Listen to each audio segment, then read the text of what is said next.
Hello, everybody, and welcome back to ZakIsCinema. I have to talk to everybody here about something very, very important because every year there are very few films that feel so unique and so special that the high you get from leaving the theater after that amazing theatrical experience creates something inside of you, like this strong desire to keep chasing that feeling and chasing that high for the rest of the year, if not the rest of eternity or the rest of your life here. And just every time you go to the theater after you just had an experience like I did, you are constantly chasing that, just praying to the God you may or may not believe in that something at least comes somewhat close to the experience you had. And spoilers for my review, because that was what it was like watching Obsession for me, ZakIsCinema, and that was the experience I had after leaving the theater and all day today. So with that said, let's just jump into the review section for this movie for Obsession, starting with the positives or just the things that I really loved about this movie. And like I was just kind of hinting at, this movie felt so special to me. I dressed up for this review. I'm wearing a watch I just found in my dresser because I knew today was the right time to put this outfit on, because every couple of years, maybe every other year, there's always a horror movie or movie that just floors me, that feels so special to me, sticks into my head, and almost makes me disassociate on the drive home because I just can't stop thinking about it. And those experiences, obviously, as fellow film lovers, are incredibly rare, but when they happen, it almost feels like the filmmakers sat down, wrote this film for you, and then when you were watching their film, it's like they were speaking directly to you, just like I am now. Movies that have hit me on this level, for example, are movies like The Thing, Hereditary, The Lodge, Talk to Me, The Lighthouse, Barbarian, and Saint Maud, just to throw out a few that really gave me this feeling that I've been searching for. And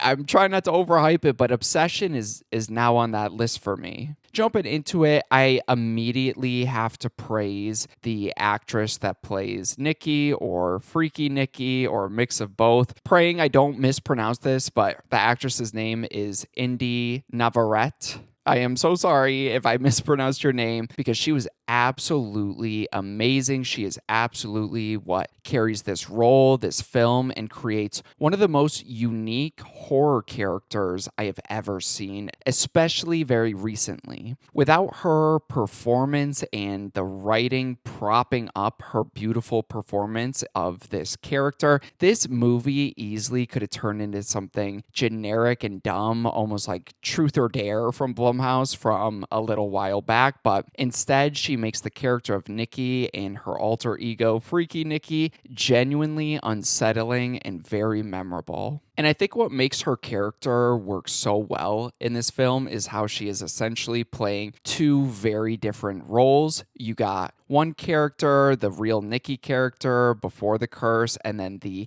terrifying, corrupted version after the curse. And I love how much of her performance and dialogue has all these double meanings, especially when she's talking to the character of Bear, where it feels like she's directly speaking to the guilt and insecurity from this situation and the insecurity he has in himself that he's also trying to bury. It feels like she's speaking directly to it, but then it also means something different within the context of the scene. So the writing and portrayal of that was absolutely done to perfection here. Even her body movements and line delivery are enough to make your skin crawl. There's one scene that is going to stick out into my mind forever when she is conversating with Bear and then all of a sudden like starts walking backwards, but it's in this distorted way, this blurred way, and moving backwards so quick and so slow. It just creates something that literally when I'm talking about it, it gives me chills. details. And every time this character appeared on screen, I just felt very tense, waiting to see what on earth she is possibly going to be doing next here. She has that energy of someone after the curse. She has this energy of someone you'd never want to be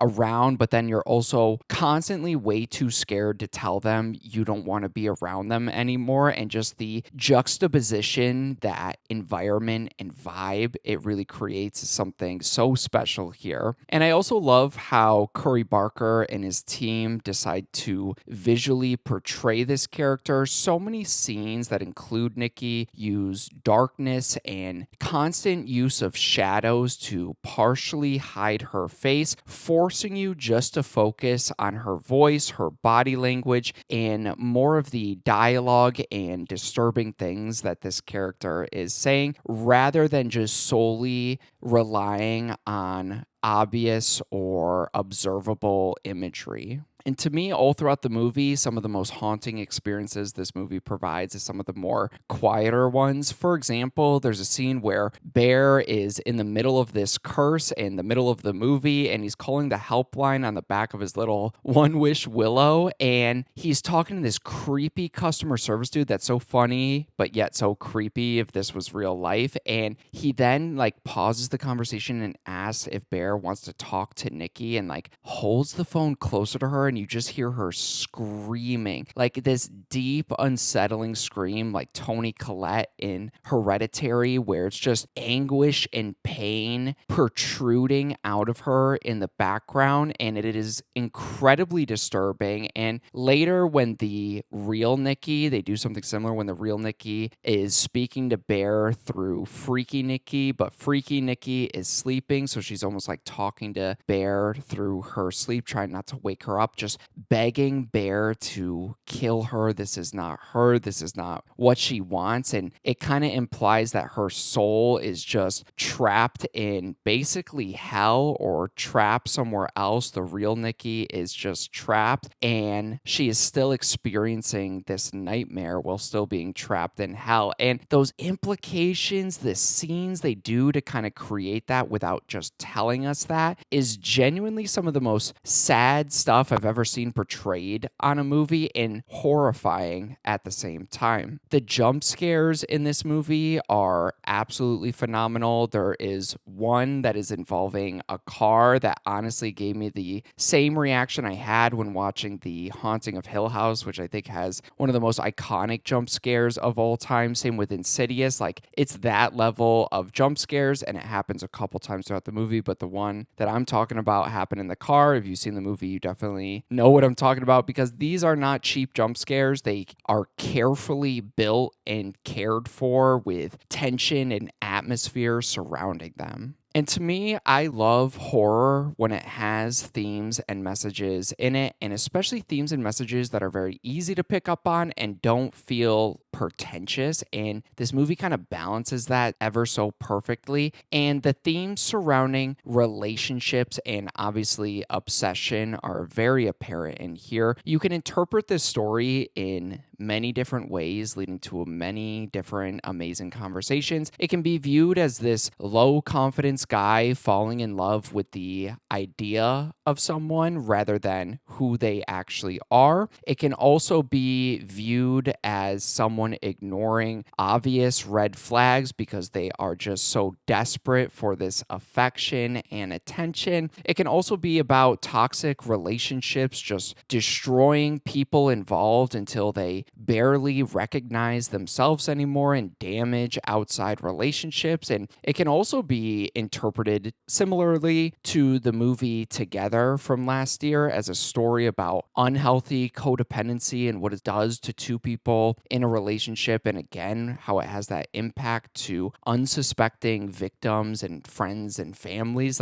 There's so many different layers people can peel back on this movie, and these are all ones I'm picking up on just from from a first time watch, I am so looking forward to experiencing this one again. Jumping over to the character of Bear, who is the main guy in this movie, who makes the wish on the One Wish Willow. I love how he kind of slowly transforms throughout the movie. At first, he comes across as this very awkward and lonely, somewhat maybe borderline incel character, almost someone you're trying to feel sympathy for, but as the story progresses, you realize he's actually a huge part of the problem and actually basically our main villain in this story. He allows this suffering and curse to go on for Nikki way too long and way longer than it needed to because of his selfish desires to finally have this love and affection from a girl he really, really liked. And that aspect of the movie honestly hit me really hard and hit me personally because I think a lot of people, especially a lot of guys maybe around my age, can relate to that feeling of desperately just wanting someone to love you or like you in the same way that you love them or like them back, while also slowly realizing that they just don't have those feelings like that and they never will. It's nothing wrong with you or that person, just they don't feel that same connection maybe that you do, and that heartbreak becomes the emotional core of this film and played out in the most nightmarish fueled way possible. And I also love the uncomfortable tone and horror this movie provides. It's something so unique and special. It constantly creates this secondhand embarrassment and anxiety where you almost kind of laugh because these situations are so absurd, but underneath that layer, at least for me, is this genuine discomfort and fear. There were so many times in my audience where there were some laughs at some moments, very silent at other moments, and then you'd hear another side of the theater erupt in laughter, but then the other side would be silent. So it's like everyone was trying to figure out how they should feel because they feel so uncomfortable with this. And to me, the movie really captures that feeling of being in a situation so tense and so awkward and so scary that laughing almost becomes this defense mechanism. And for a movie to have that effect on not just me, but a whole audience of people was something so special. And on top of that, the gore and violence in this movie is done to perfection. Absolutely fantastic. The violence is brutal when it needs to be, but the movie never overuses it or blows its load way too early or its biggest moments too early. It keeps finding a way to keep escalating the tension and shock imagery right up until the end credits, which is something so hard to balance too, because you want to really shock people, but then you don't want to do it too early where your climax just kind of leaves out on a whimper. But man, did Curry Barker really do an incredible job here. And speaking of the climax, I think the ending to this movie wraps up perfectly. There's slight relief in knowing that the curse might finally be over for this character of Nikki, but the emotional state it leaves these characters, including Nikki, is absolutely devastating. The movie ends on such a depressing, haunting note, showing how one's personal inability to let go slowly destroyed not only himself, but literally and physically everybody else around him. And more than anything, I just need to shout out Curry Barker here. What an incredible directorial debut. I mean, this is something people can only dream of, but this guy really did it. I was honestly so nervous because I'd been hearing people talk about this ever since I went to last year's Fantastic Fest, and it just kept getting more hype and more hype and more hype. And I'm like, there's no way I'm going to leave this movie disappointed. There's no way I'm not going to be at least slightly disappointed with this. But for me, it lived up to that hype and exceeded it for me. And Curry Barkerman did such an incredible job. Lastly, what I ultimately loved about the movie Obsession is just how simple the core concept really is. And I feel like some horror movies really benefit from that. In a weird way, it kind of reminded me of one of my all-time favorite movies, Whiplash. A story in Whiplash is about someone becoming so consumed by a desire that when they finally get what they want, they're forced to confront whether it was even worth it in the first place are worth all the destruction that it caused. And that's exactly what Obsession felt like for me, like Whiplash, but wrapped in this disturbing horror mystery movie where it's a story about a young man that is unable to really let go of his desires, some selfish and some hopes and dreams, to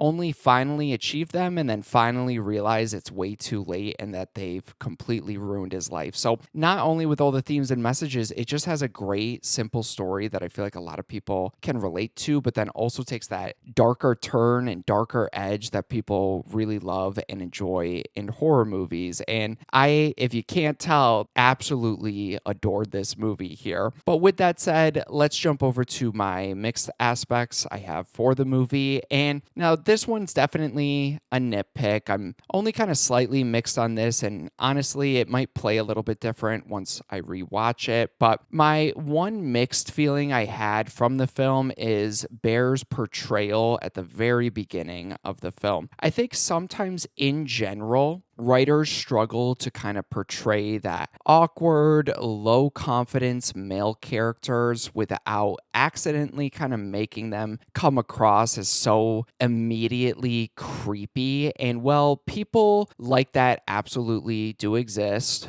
I might be an example of one, I don't know. I think some movies lean into it way too hard without the nuance sometimes, and some of those more quieter internal moments, they do it on an outside level that when you're watching it, it just comes across as just kind of awkward, creepy, and unsettling. For example, Bear acts extremely awkward and uncomfortable very early on in the film because he's nervous and obsessed with making this move on the girl Nikki that he's had this crush on for what sounds like years, and which I understand that portrayal is very intentional here and what the movie's trying to say and do with that character, but the movie almost kind of pushes that behavior so heavily right from the beginning that it kind of made me feel uneasy around him almost immediately. And the issue is that none of the characters really react to how strange he's acting. Like, it's not just this one night or the beginning of the film because he's nervous for Nikki that he's acting a little different,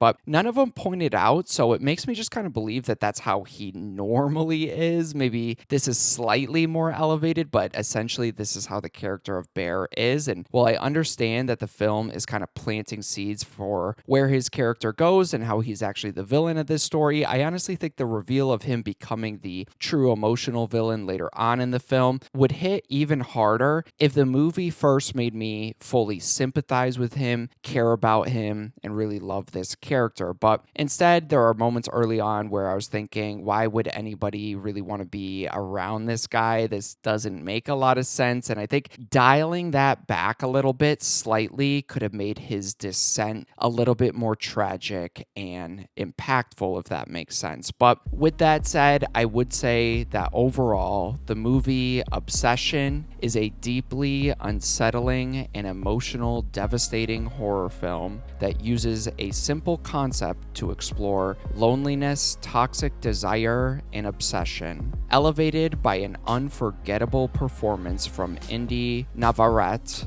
and an incredibly confident directorial debut from Curry Barker. So for my rating for this movie, this is possibly one of the easiest ratings I've ever had to give, because when this movie comes out on 4K, please, I hope it's going to get a 4K release because there's so many dark, shadowy imagery. I want to watch this on my OLED TV, but 4K Blu-ray, whatever they decide to release, I'm going to buy that day one, and I would be more than ecstatic to pay full price for this. So that's about it here. You guys have my thoughts here on the brand new movie Obsession. Let me know down below, what did you think about the movie Obsession? Did you agree with me? Disagree with me? Are you somewhere in the middle? I'd love to hear all your thoughts and feelings. But that's about it. I appreciate anybody watching my videos, so thank you so much. And yeah, look forward to more ZakIsCinema coming very soon.